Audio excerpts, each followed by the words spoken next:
Anime was a mistake. Anime is not a mistake. Don't say that. Oh yeah? Don't play it.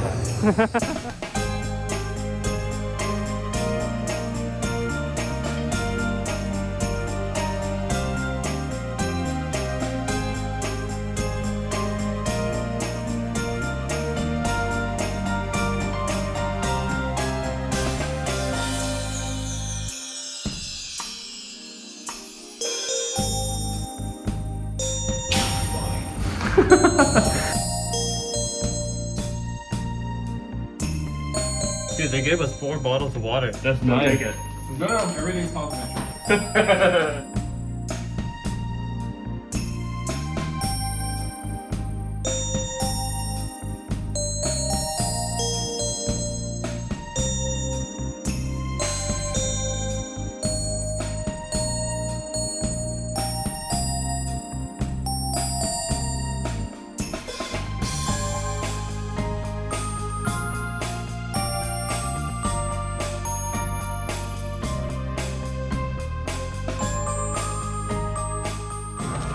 Menu. And if you can't read the menu, they have it for normies. You shall not pass! Very well done. I swear I was there. I can hear the hobbit screaming. Okay, please do it. Thank you.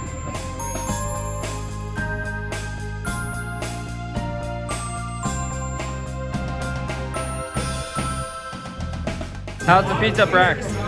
I don't think it'll do well in this abyss. I'd give it like a 5 out of 10. Needs more Bennett.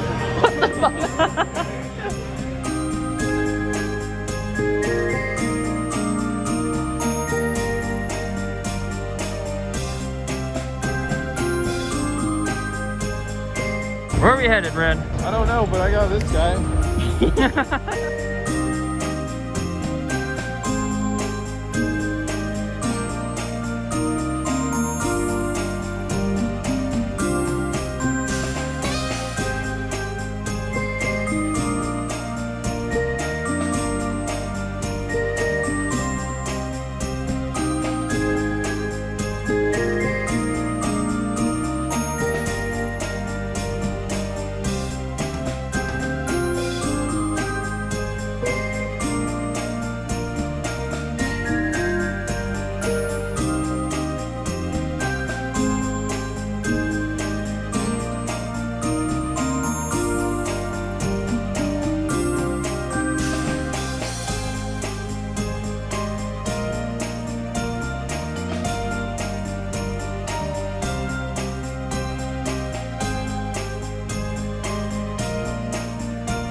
So we just played River City Girls at Wayforward, and unfortunately I didn't get a lot of footage on that just because I couldn't find a good recording setup. Actually, I just really suck at vlogging.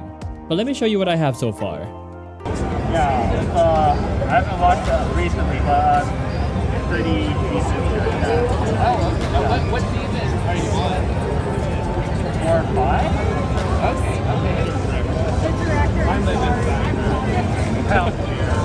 And the composer right here. And the composer right here.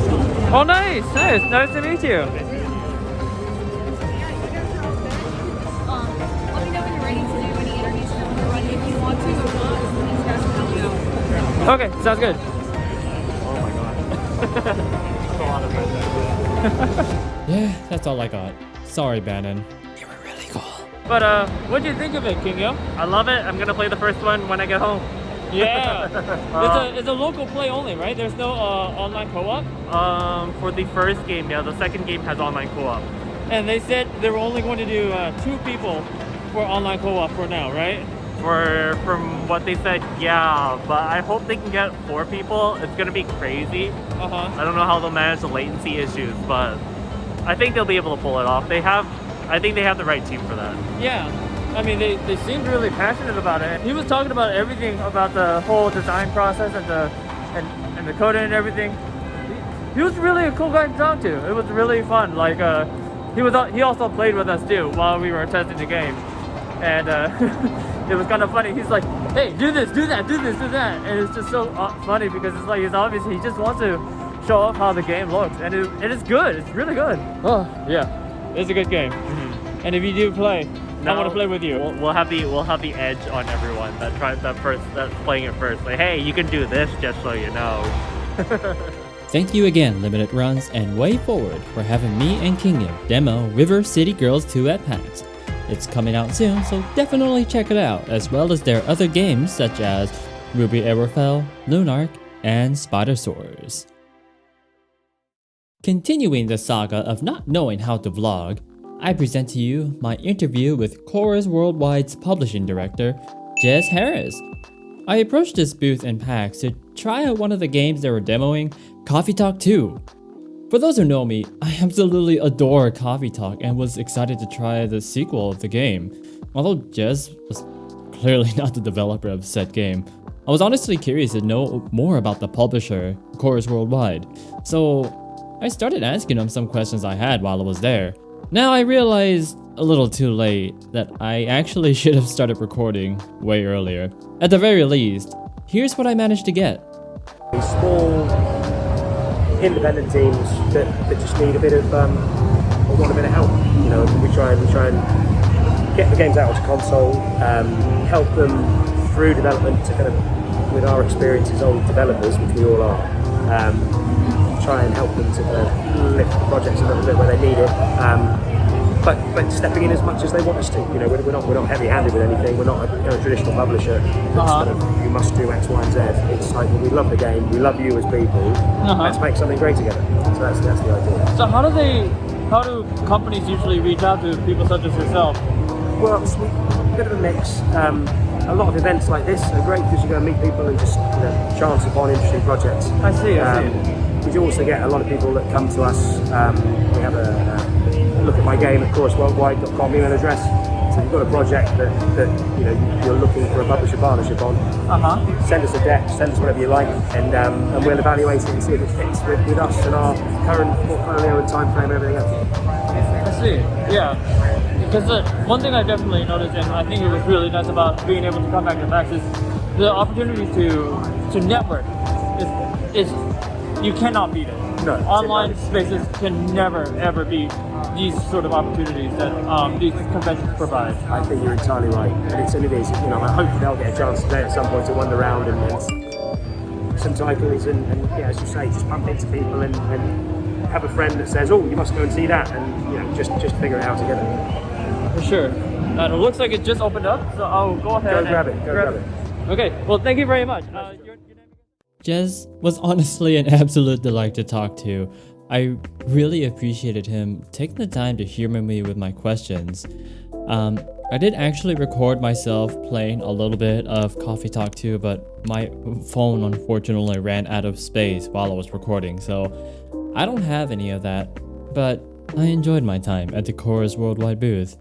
So with that said, keep an eye out on these upcoming titles that they are also publishing, such as Frank and Drake, Paper Ghost Stories, Third Eye Open, Farney Lake, and Read Only Memories, Neurodiver.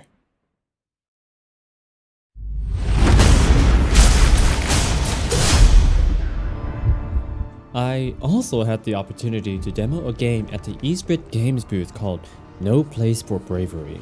This game is a single-player adventure pixelated RPG that has a focus on a top-down action view combat system where it was brutal and unforgiving.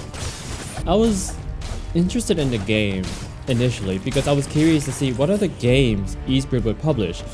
You see, I'm a huge fan of Valhalla and I love that game. So I thought, if Ysbryd Games published Valhalla, which is an amazing game, surely this one should be equally as good, right? Turns out, I was correct.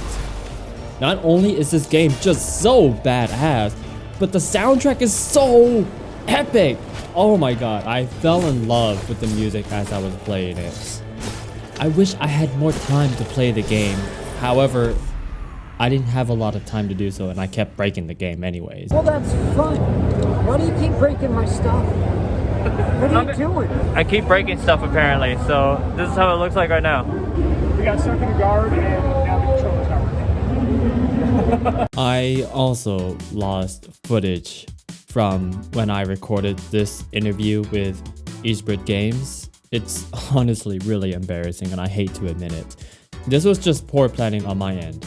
But at the very least, I managed to get our thoughts after we had finished playing No Place for Bravery with Kingyo. So here's a little bit of that at the very least. That's the nice part about it. Second one though, I'm not gonna say anything about it. You gotta listen to that yourself. Oh yeah? So we were just talking about the music of the game that we just previewed, No Place for Bravery, which is being published by Ysbryd Games. We were just in a small booth that you probably just saw recently. What are your thoughts? I didn't get to play it, but I listened to the music. It is absolutely wonderful. I am looking forward to hearing the entire soundtrack. So, if it wasn't apparent enough, Kingyo and I really loved the game a lot. I'm still sad that I was not able to capture the beautiful moment where I was called a psychopath for trying to kill a deer in the game. Come on. I was just curious.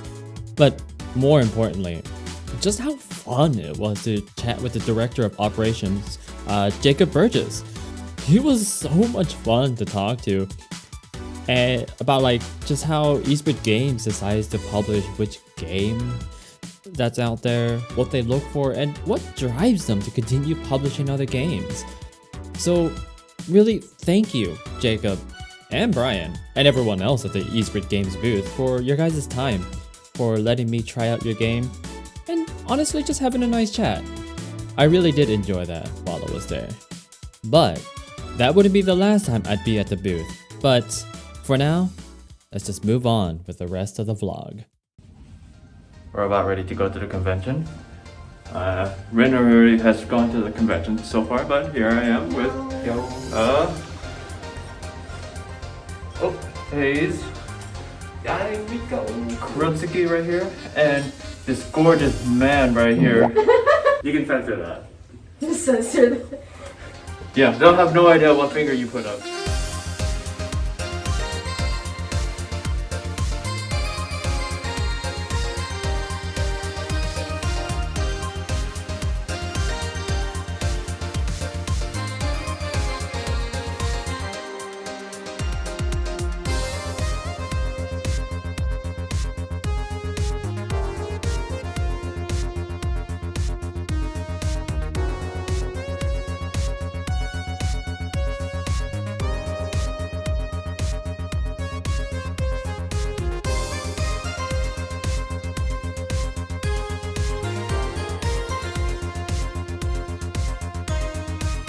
Hey everyone! This is Austin. I worked with him back in AX. Yeah, back to AX. Now we're at PAX in Seattle. And then next might be Anime New York, or New York Comic Con. Not saying you'll be there, but I'll be there. You'll be there. Genshin's gonna be there.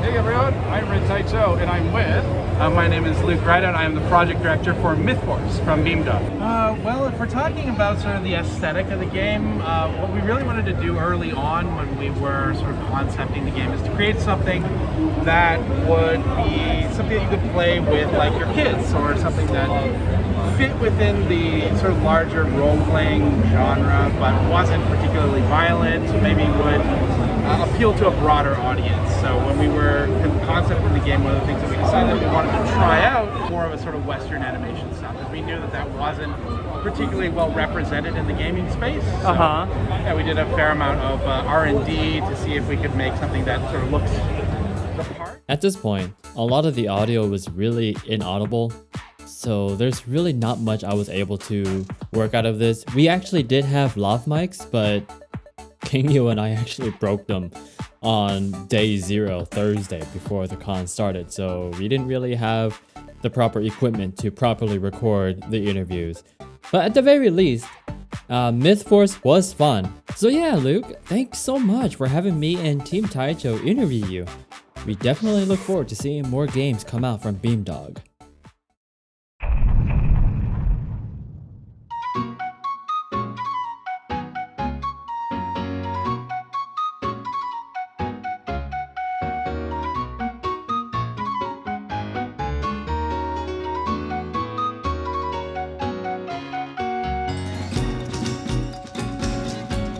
Hey, Balance here, and I'm here with Ryan Clark.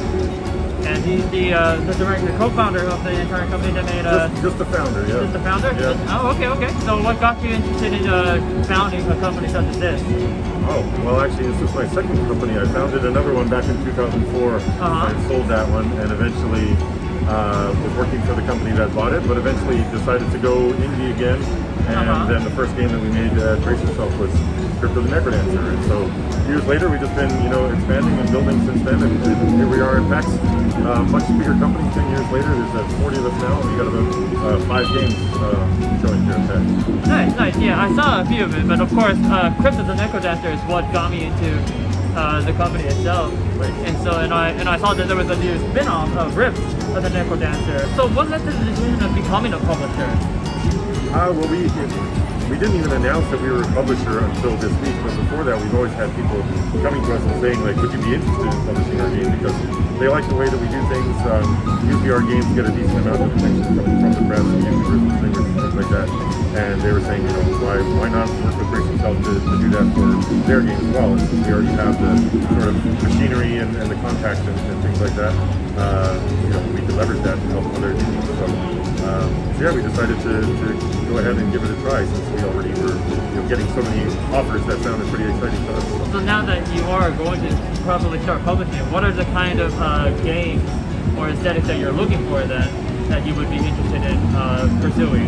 Well, pretty much anything that has a unique sort of twist to it. I always talk about games needing to be hooky in some way, so obviously Crypto the Necrodancer, a dungeon crawling rhythm game, just that is surprising. Like how people hear that and they're like, well, how does that work? How would you fight in a dungeon to the beat of the music? And that gets people interested and they want to give it a try, right? Yeah. So ideally every game has something like that that grabs the player and makes them wonder, what's that going to be like, or get them excited about the game. So we prefer games that have that kind of, some kind of unique twist. So yeah, something unique like that that's still fun, and also with developers that we, are excited and would be proud to work with. So those are our main criteria. With that said, I think that's it. Thank you for having me. Great, my pleasure. Back at Ysbryd Games, I'm going to try out their game Demon School. I didn't get the chance last time, so I'm going to see how that's like. It looks like a Tactics game, which I'm very fond of. So let's see how it is. And, as I suspected, it was just the kind of game that I really love playing. I have always really loved playing Final Fantasy Tactics, and even though it's obviously not the same thing, Demon School scratched that itch that I've been having for a really long time, so I really enjoyed myself there. But just like the last time I was at the Ysbryd game booth, I kind of broke the game. So I accidentally I didn't break the game. I got into a bug, so I'm describing it to the founder of Ysbryd Games. Essentially what ended up happening is I was spamming a button in one corner and it just caused the game to go into the main menu and get stuck there. I don't know what it is with me and Ysbryd Games, but I run into these bugs. Hire me as your QA. Joking. Maybe. But really. Let me know.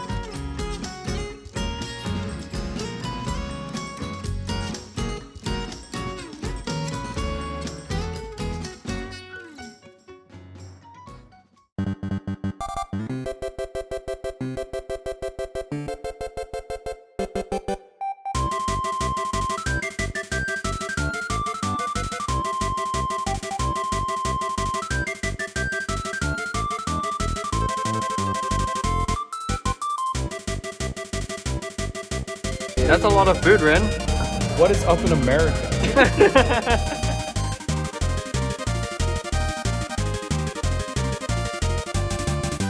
Back in my place. How you feeling? Wait. Pretty appropriate, huh? I feel rested right now.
There they go.